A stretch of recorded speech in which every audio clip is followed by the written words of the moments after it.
ஒரு பசித்த நரி வந்து காட்டுக்குள்ளே இருந்து ஊருக்குள்ளே வந்து உணவுக்காக வருது. அதுக்கு வந்து ரொம்ப பசி.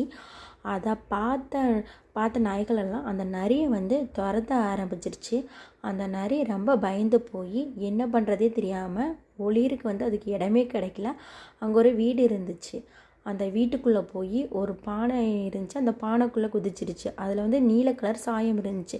அதனால் அது வெளியே வரும்போது நீல கலராக ஃபுல்லாக மாறிடுச்சு அந்த நரி அதுக்கு பார்த்தோன்னே ஒரே ஆச்சரியம்.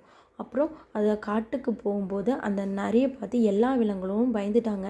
அது சொல்லிச்சு, நான் வந்து தேவலோகத்திலேருந்து வந்த ஒரு ஸ்பெஷல் அனிமல் அப்படின்னு சொல்லிச்சு. அவங்க எல்லாரும் வந்து அதை நம்பிட்டு பயந்து ஓடுனாங்க. ஓடிட்டு என்ன பண்ணாங்க, நான் தான் இனிமேல் இந்த காட்டுக்கு ராஜா அப்படின்னு வந்து அந்த நரி சொல்லிச்சு.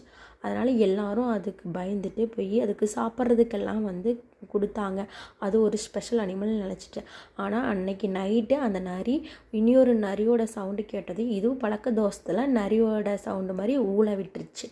அதனால் எல்லோரும் வந்து இது வந்து நம்மளை ஏமாத்துது, அது வந்து ஸ்பெஷல் அனிமல் கிடையாது, அது வந்து நரி தான் அப்படின்னு சொல்லி எல்லா விலங்குகளையும் அதை வந்து அடிக்கிறதுக்கு வந்து துரத்துனாங்க. அந்த நரி பயந்து வந்து ஓடிடுச்சு. இந்த ஸ்டோரி உங்களுக்கு பிடிச்சிருச்சுன்னா சேனலை வந்து சப்ஸ்கிரைப் பண்ணுங்கள்.